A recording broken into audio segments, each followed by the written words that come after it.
নমস্কার বন্ধুরা, এই তো জীবনের আরেকটি ব্লগে আপনাদের সবাইকে স্বাগত জানাই। আশা করছি আপনারা সবাই ভালো আছেন এবং সুস্থ আছেন। আজকে রবিবারের সকাল, আর সকালবেলা ঠিক ওয়েদারটা এরকম হয়ে আছে। রুম থেকে তো মনে হচ্ছে বাইরে পুরো অন্ধকার, সকাল হয়ইনি, কারণ বাইরে এত মেঘ হয়ে আছে। একই ছুটির দিন আর এরকম ওয়েদার, আর কি চাই। তবে এরকম ওয়েদারের একটা ড্রব্যাকও আছে, যেরকম কাপড় শুকায় না। দুদিন হয়ে গেল কাপড়গুলো শুকাচ্ছেই না, না পারতে আর্নাব হচ্ছে বেডরুমের মধ্যে এখন তার লাগাচ্ছে, এরপরে কাপড়গুলো এখানে ঝুলানো হবে। তাও রুমের মধ্যে ফ্যানটা চলে, কাপড়গুলো হয়তো শুকিয়ে যাবে। এটা একটা অসহ্যকর ব্যাপার। আবার অনেক দিন পরে ব্লগটা নিয়ে আসলাম, আশা করছি আপনাদের আমার আজকের এই ব্লগটি দেখতে ভীষণ ভালো লাগবে। এখন লাঞ্চ হয়ে গিয়েছে, আর্নাব বললো চলো কোথাও ঘুরে আসি, তো আমরা এখন ঘুরতে বেরোবো। আমি রেডি হলাম।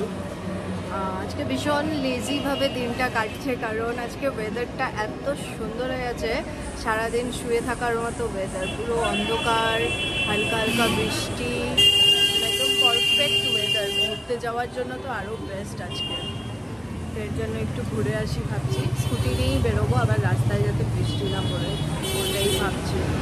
তার মধ্যে আমার বাবা আর আমার দিদি গিয়েছে হচ্ছে গঙ্গারামপুর, তাহলে আমি হয়তো বাড়ি যেতাম আজকে।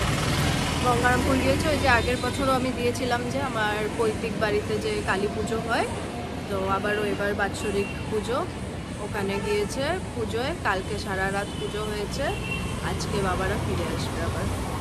তো চলুন তাহলে আপনাদেরকে দেখাই আমি আর বাকিটা সানডে কীভাবে কাটাই। সকালে তো সারাক্ষণ ওই ঘরের কাজ জমে থাকে, যে পুরো সপ্তাহে ওই কাজ করেই দিনটা কেটে গেল। তারপর রেস্ট করে দিনটা বাকিটা কাটলো। এখন লাঞ্চ করে এখন বেরোলো।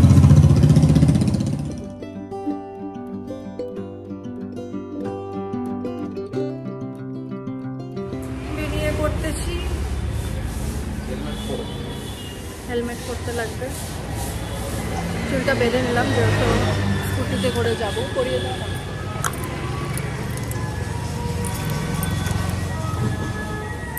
লাগাও। এই এটা আমারটা না তো, পেলাম না তো।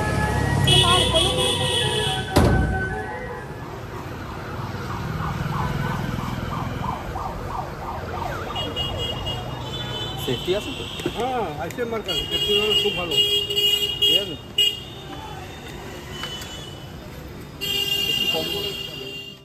বাড়ি থেকে বেরোতে নিয়ে দেখি আমার যে হেলমেটটা ইউজ করি ওই হেলমেটটা পাওয়া যাচ্ছে না। আর যেই হেলমেটটা আর্নাব দিচ্ছিল ওটা হচ্ছে বেশ অনেকটা বড়। তাই যাওয়ার পথে একটা হেলমেট কিনে নিলাম। বেশ পছন্দ হলো আমার হেলমেটটা, কারণ একটু গার্লি টাইপের, পিঙ্ক কালার আছে, বেশ কিউট দেখতে। আজ অনেক দিন পরে আমরা রবিবারে দুজনে এরকম একা ঘুরতে বেরোলাম। অন্য সময় অন্য কারোরদের সাথে হয়তো বেরোই, বাট আজকে শুধু আমি আর আর্নাব বেরিয়েছি ঘুরতে।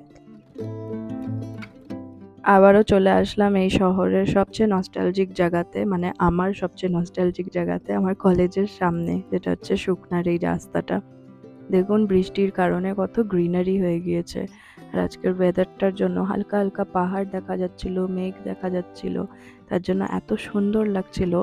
আর ওই রোডটাতে যাওয়াতেই ঠিক ওয়েদার পুরো চেঞ্জ হয়ে গেল। মানে আমাদের যেখানে থাকি টাউনে, ওখানে হচ্ছে অনেকটা মানে হিউমিড হয়ে আছে, কারণ বৃষ্টিও হচ্ছে না প্রপারলি এখন। এদিকে আবার পুরো মেঘ হয়ে আছে, কিন্তু ওখানে গাছপালা থাকার জন্য প্রচণ্ড বেশ ঠান্ডা লাগছে, মানে লিটারেলি ঠান্ডা লাগছিল।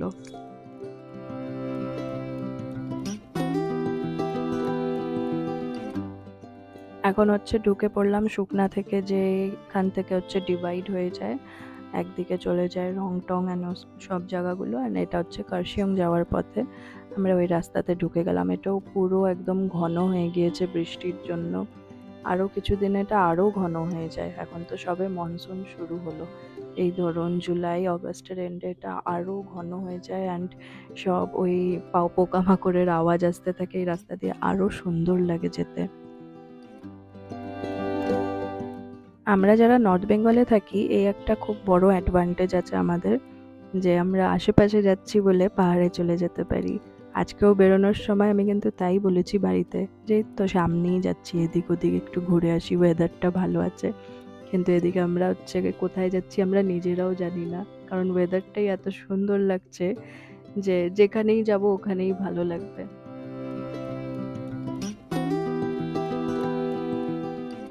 আপনারা সবাই আমাকে অনেক জিজ্ঞেস করেন যে নেক্সট ব্লগ কবে আসছে, কবে আসবে। আমি জানি আপনারা অপেক্ষায় থাকেন, অনেকে হয়তো অভ্যাসও ছুটে গিয়েছে আমার ব্লগ দেখার, কিন্তু আমি কি করব, আমার কিছু করার নেই। আমার এত মনোটোনাস লাইফ, রোজ অফিস যাচ্ছি, তারপর জিম যাচ্ছি, আবার বাড়ি, খাওয়া দাওয়া, ঘুম, যে আপনাদেরকে আলাদা করে কিছু দেখানোরই নেই। তো যখন কিছু আলাদা হয়, যেরকম আজকে সানডেতে ঘুরতে বেরোলাম, প্রথমে তো এরকম কিছু প্ল্যান ছিল না, তাই আমি অত রেকর্ড কিছু করিনি, যেরকম লাঞ্চের পার্ট, কি খেলাম না খেলাম, ওগুলো কিছু আমি রেকর্ড করিনি, কারণ আমি জানি যেরকম রোজ দিন যায় ওরকমই কাটবে। তবে তারপর প্ল্যান হলো, তারপর আমি ডিসাইড করলাম আপনাদেরকে ব্লগ করে দেখাই। কিন্তু তাও আপনারা আমার পাশে থাকেন, আমাকে এত ভালোবাসা দেন, আমার ভীষণ ভীষণ ভালো লাগে।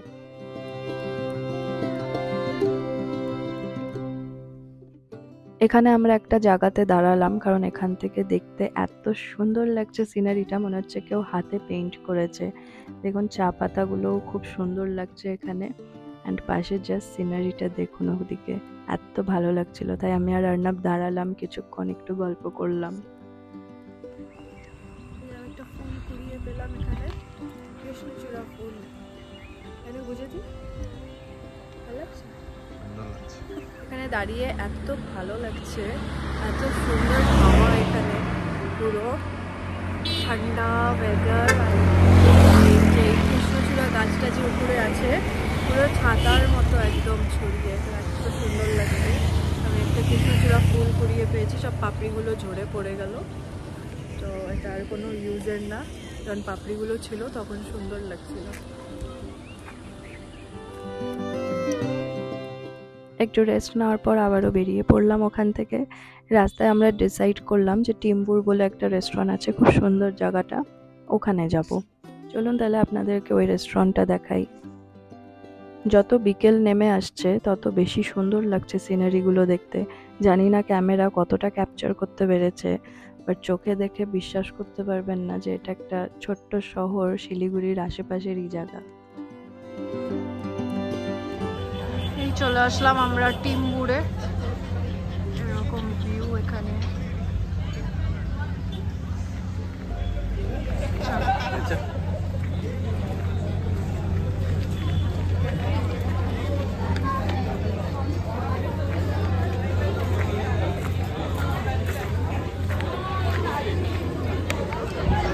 তোমার সেরকম খিদে আছে?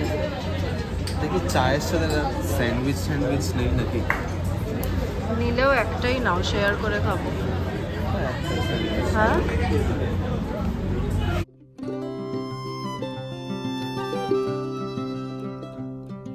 এই টিম্বুর জায়গাটা এমনি তো খুবই সুন্দর, কিন্তু এখানের একটাই ড্রব্যাক, এখানে কখনো সিট পাওয়া যায় না। আজকেও ঢুকলাম আমরা, মানে বাইরে গার্ডেনটাতে বসার ইচ্ছা ছিল, কিন্তু ওখানেও আমরা আজকে সিট পেলাম না, তাই এই ভেতরের যে এরিয়াটা এরকম, এই জায়গাটা বসলাম আমরা। বাইরে সিট পাওয়া যায় না, আর একটু বিকাল হলে তো আরোই এখানে সিট পাওয়া যাবে না।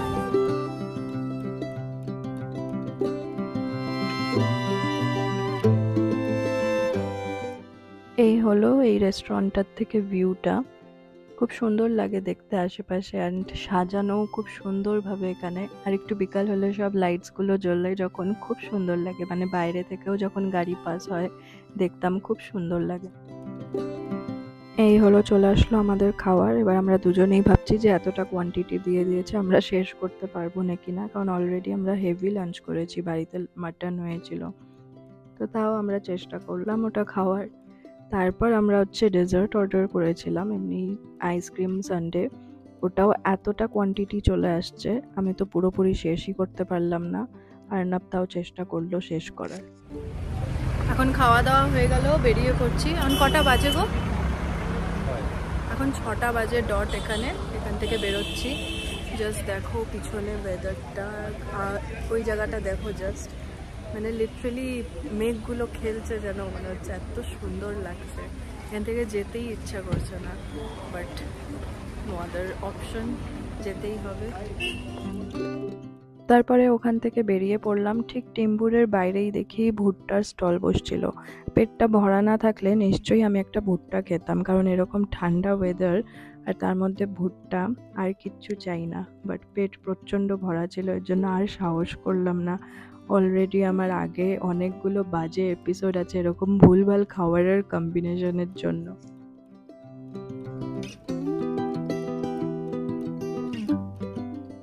অন্য সময় যখন অফিসে থাকি আর এরকম ওয়েদার থাকে, তখন আমরা সবাই এটাই প্রে করি যে প্লিজ সানডেতেও যাতে এরকম ওয়েদার থাকে, যাতে একটু বেশি ঘুমোতে পারি, একটু আরামে থাকতে পারি। সানডের ওয়েদারটা যখন খারাপ হয় না, তখন সত্যি মুড অফ হয়ে যায়, না কোথাও যেতে ইচ্ছা করে।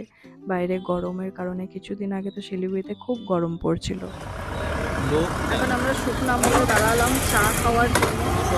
জানোই তো, চা ছাড়া আমাদের হয় না। বাড়ি চলে এসেছিলাম এই 7:30 নাগাদ। তারপর 8:30 অবধি রেস্ট করে ভাত বসিয়ে দিয়েছিলাম। এখন বাজে হলো 9টা, ভাত নামিয়ে দিলাম। আমি নিজের জন্য দুটো আলু সিদ্ধ দিয়েছিলাম।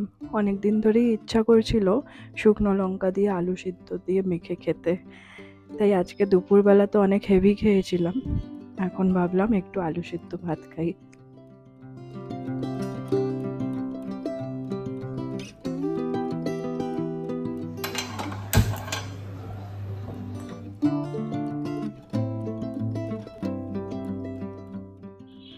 আমি ঝাল খেতে ভীষণ ভালোবাসি। শুকনো লঙ্কার ঝালটাকে অ্যাভয়েডই করি, এটা ওয়ান্স ইন আ ওয়াইল খাই। বেশিরভাগ আমি কাঁচা লঙ্কার ঝালটাই খাই, কিন্তু হ্যাঁ, আমি রেগুলার ঝাল খাই। আমার শ্বশুরবাড়িতে শুধু আমি একজন যে এত ঝাল খাই, আর আমার শ্বশুরবাড়িতে একদমই ঝাল খাওয়া হয় না। তাই যখন ইচ্ছা হয় নিজের জন্য কিছু এক্সট্রা লঙ্কা দিয়ে আমি এরকমভাবে বানিয়ে নিই, যখন ঝাল খাওয়ার প্রচণ্ড ক্রেভিং হয়। বিয়ের পর একদিন পেয়ারা মাখছিলাম। আমার শ্বশুর বলছিল, বাহ, আমাকেও একটু দিও তো। তা আমি ততক্ষণে আমার লেভেলের ঝাল দিয়ে দিয়েছিলাম। তো তারপর শ্বশুরকে আমি বাটিতে পেয়ারা মাখা দিয়ে ওপরে এসেছি। তারপর যখন আমি বাটিটা রাখতে যাচ্ছি নিচে, দেখি আমার শ্বশুর বসে ওখানে গুড় খাচ্ছে। মানে এত ঝাল লেগেছিল। তাহলে আপনারা বুঝতেই পারছেন যে আমি কি লেভেলের ঝাল খেতে পারি। আমার বাড়িতে সবাই প্রচণ্ড ঝাল খায়, মানে আমার নিজের বাড়িতে আমার বাবা, আমার মা, সবাই আমাকে মানে ছোটোর থেকেই ঝাল ঝাল খাবার খেয়েই আমি বড় হয়েছি। আমার টেস্ট বাডটা ওইভাবেই অ্যাডাপ্ট হয়েছে। এই শুকনো লঙ্কা দিয়ে আলু সিদ্ধ মেখে ভাত খাওয়া, সাথে একটা ডিম সিদ্ধ, এটা আমার মা খুব ভালো বানাতো। এটা খেলেই আমার মার কথা মনে পড়ে। মার হাতের স্বাদটা তো আসে না, কিন্তু একটু মিস করি মাকে যখন বানাই। আপনাদের সাথে গল্প করতে করতে আমার ডিনার রেডি হয়ে গেল। এই হলো আমার ডিনার। আজকের ব্লগটি এখানেই শেষ করছি। আশা করছি আপনাদের আমার আজকের এই ব্লগটি দেখতে ভীষণ ভালো লাগলো। আপনাদের সাথে দেখা হবে আবার আগামী পর্বে। বাই।